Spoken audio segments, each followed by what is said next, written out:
Alors ce matin, vous avez reçu un prix des mains de Ségolène Royal. Oui, le Grand Prix Entreprise et Environnement dans la catégorie de l'économie circulaire. Et vous faites quoi? Alors vous faites de l'éclairage, je crois. Alors non, on ne fait pas d'ailleurs de l'éclairage, on travaille dans le domaine de la lumière. C'est-à-dire qu'on a étendu la notion d'éclairage qui est extrêmement réductrice et qui se limite à l'éclairage artificiel. On l'a étendu au domaine de la lumière puisque finalement on a tous besoin de lumière pour travailler et pour vivre. On n'a pas forcément besoin d'éclairage. Donc si j'ai bien compris, en fait, vous regardez nos besoins, vous quantifiez nos besoins en lumière et vous nous apportez les solutions adéquates, c'est ça? Voilà, absolument. On fait un audit de l'environnement dans lequel on va intervenir. Donc que ce soit effectivement une grande surface, grande distribution, moyenne surface, entreprise, atelier, etc. Collectivité locale également. On fait l'audit des besoins.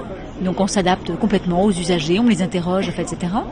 Et on adapte à ce besoin un outil qui est notre outil, qui reste notre propriété et qui va par contre dispenser la lumière dont vous allez vous servir. Donc vous allez me vendre une quantité de lumière dont j'ai besoin et pour cette quantité de lumière, vous allez me dire, monsieur, il faut utiliser tel type d'éclairage. On va vous expliquer comment on fait pour vous distribuer cette quantité de lumière. Ceci dit, quand vous travaillez, vous levez rarement les yeux au-dessus pour savoir exactement avec quel luminaire vous travaillez finalement. Alors par contre, une fois que vous avez fait l'audit, vous faites les recommandations et c'est vous qui aiguillez dans le choix du matériel. Alors nous proposons un choix de matériel, donc qui peut dépendre alors également d'un choix et d'une volonté du client de travailler par exemple pour une histoire d'image quelconque avec des LED ou avec du fluo parce qu'il considère que vraiment le fluo est un éclairage plus confortable par exemple, chacun ça. Et donc en fonction de ça, on évalue en quantité de clair donc vos besoins en éclairage, on établit des forfaits et en fin de compte vous travaillez avec en nous payant les forfaits de clair qui sont nécessaires pour vous permettre de travailler. Et ces forfaits ils vont être évolutifs dans le temps? Alors non, absolument pas. Non, alors c'est bien le contraire, ils sont forfaitisés pendant la durée du contrat et au-delà de la durée du contrat, de cette durée minimum, ils sont dégressifs. Et par contre, alors si mes besoins en lumière varient, là on va pouvoir revoir le forfait. Alors on établit un taux qui est par exemple plus ou moins 10% en fonction duquel le forfait ne varie pas et au-delà le forfait varie en plus ou en moins. Et donc on a cette lumière-là, elle est intelligente et donc on évalue ensemble et on a les indicateurs qui nous permettent de voir si vos consommations réelles correspondent aux consommations qu'on a déterminées ensemble ou si elles sont au-delà ou en dessous. Alors, deux questions. D'abord, vous savez que dans le métier du commerce, on a besoin d'un éclairage chaud pour mettre en valeur les produits ou alors d'un autre type d'éclairage suivant l'ambiance du rayon. Vous prenez en compte ce genre de choses? Tout à fait. Oui, absolument. On adapte complètement au tissu du bâtiment et à l'usage du bâtiment. On adapte l'éclairement qu'on veut donner pour alors une notion de confort, effectivement d'attractivité, d'atout commercial, etc. Absolument. Oui, oui. Tout à l'heure, vous m'avez parlé des fluos. Je croyais que c'était dépassé le fluo. Eh bien non. Non.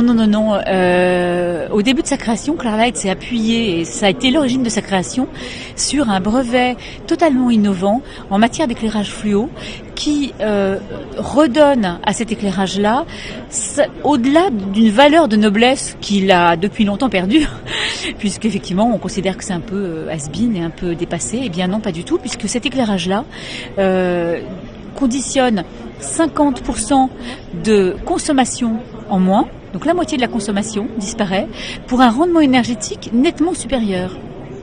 Donc on est véritablement au-delà de ce que tous les éclairages fluo peuvent proposer au jour d'aujourd'hui, et donc ça ce sont des brevets qui ont été déposés, etc., mondialement.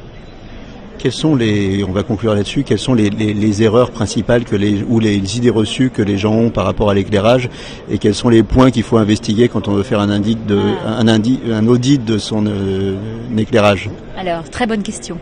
Je crois que la clé de tout ça réside dans cette unité de mesure qu'on a conçue, qu'on a mis au point, qui s'appelle le CLAR. L'unité de mesure en question, c'est une énergie lumineuse, une mesure de l'énergie lumineuse. Le problème qu'on a tous en matière d'éclairage, et je suis architecte donc je sais de quoi je parle, puisqu'effectivement on a l'habitude de préconiser des éclairages très variés, puisqu'il y a énormément de choix qui existent. Et on ne prend tous, autant qu'on est, jamais en compte l'énergie lumineuse.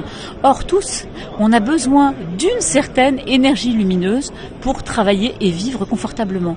Et le problème qu'on a, c'est que il n'y a pas aujourd'hui de valeur comparative dans toutes les propositions d'éclairage qui nous permettent de quantifier cette énergie lumineuse.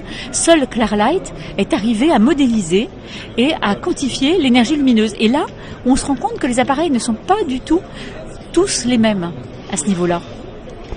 Qu'est-ce que vous appelez exactement l'énergie lumineuse? Alors l'énergie lumineuse, c'est la puissance lumineuse que multiplie le temps passé à éclairer. C'est l'équivalent en kilowattheure de l'électricité, en consommable du mètre cube de gaz ou du mètre cube d'eau, ou de la minute pour le Vélib, vos communications téléphoniques, etc. Voilà. Merci beaucoup.